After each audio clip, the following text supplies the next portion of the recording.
In Kakamega Rain Forest grow hundreds of species of medical plants. They cure most diseases known to man. But people around the forest pick too many plants and cut too much bark from the trees. And that could make the species disappear. Oh, it's the first aid for snake bite. When you get bitten, you just chew the leaves as you continue to go and see the doctor. It just relieves the pain. It doesn't heal, but it just reduces the pain. Yeah. What is it called? Justicia botanica. Justicia botanica. In local we call intana, scientific we call pepper capensis. And when you have in throton, you take this one, then you chew, it cure throton.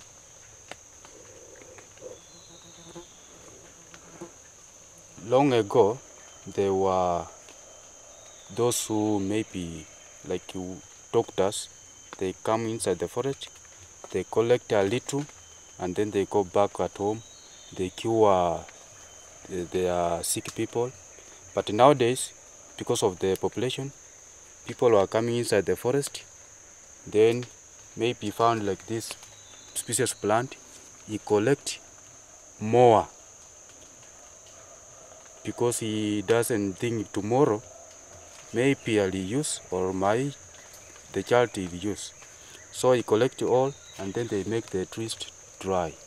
For now, we have in conservation, like our group keep, we go through all around the market, schools, even barazas, and with some other CBOs, we teach them the importance of the plants. Maybe if we want to come inside the forest, collect a few, and then he use to cure those who are sick, or like a drill, not to come with chopping pepper with bangers. There are those, we have that knowledge to, or skill, to remove a little, and then the others remained. After a short time, it will cover the second bags like this one. The species of tree is called Croton salvatica, and in local we call Musutum namuliru. It's a medicinal planting tree. We use barks, we chop a little, then you boil. When you are already boiled, you bath with it. It cures skin disease, it cures stomach, headache, or severe disease. Also, apart from that, we have the snakes in this forest. We have the deadly snakes found in this forest, the gaboon viper, rhinoceros viper, and forest cobra. Those are the highly dangerous snakes in the forest. But you'll get that with the vipers, they can't easily attack you. Same to any snake, it can't easily attack you unless you provoke it. And like a gaboon viper or rhinoceros viper, it's a slow-moving snake. It is a live. Yes. It is a live snake.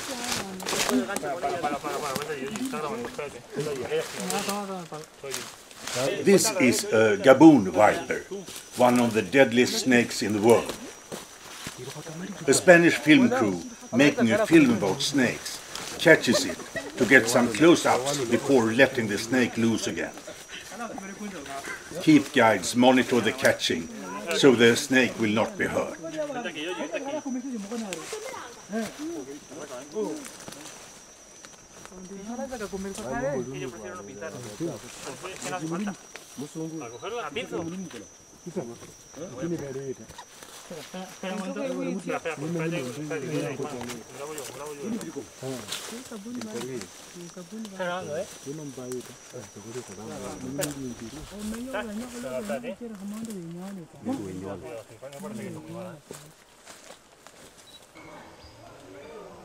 Yeah, we have monkeys. We have 5 different types of monkeys in this forest, but the most common ones are only 3. We have the black and white calabash monkey, red-tailed monkey, and blue monkey. Those are the most common ones.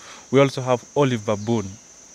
This olive baboon is somehow common, but it normally hides when it sees people. But it will be able to see you, but you won't see it. And we have another type of monkey called the breeder's monkey. That's only found in a specific area in this forest, that is in the northern part of the forest. The debrasa monkeys are extremely shy and avoid contact with both other animals and people. There are almost no chances for visitors to see them in the forest. Those who want to see debrasa monkeys should go to Kitale Nature Conservancy, about 100 kilometers north of Kakamega Rain Forest. There the endangered debrasa monkeys have got a refuge, are fed and are accustomed to be monitored. No visitor staying overnight in the forest could escape the mighty roaring of the black and white colobus monkeys. It sounds very frightening.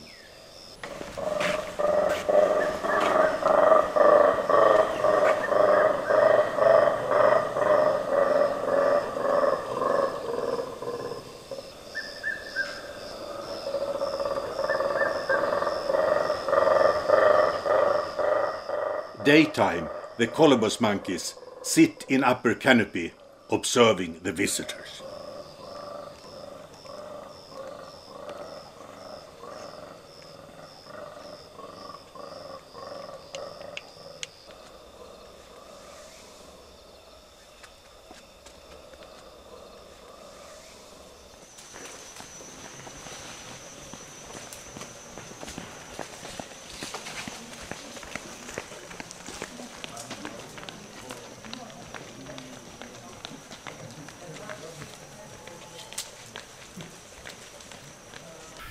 The blue monkeys are also accustomed to visitors and researchers in the forest.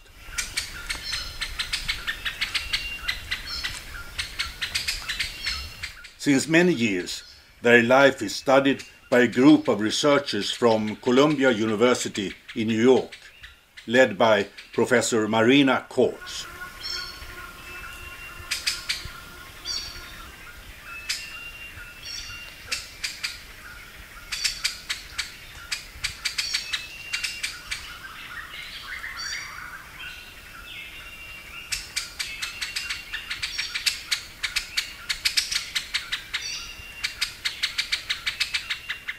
Well, the monkeys are doing very well. In fact, the population has been stable, maybe slightly expanding in some of our study groups, because the monkeys like areas where there are lots of fruits. And you find that when a forest is disturbed, you have lots of trees moving in that have so-called pioneer or colonizing species that are reproducing. They're producing a lot of seeds and fruits that carry those seeds, and the monkeys love to eat those things. So they're doing very well. In fact, even though some of the more, what you would call pristine forest trees may be having a tough time because people are cutting them down, the monkeys really aren't suffering. They seem to be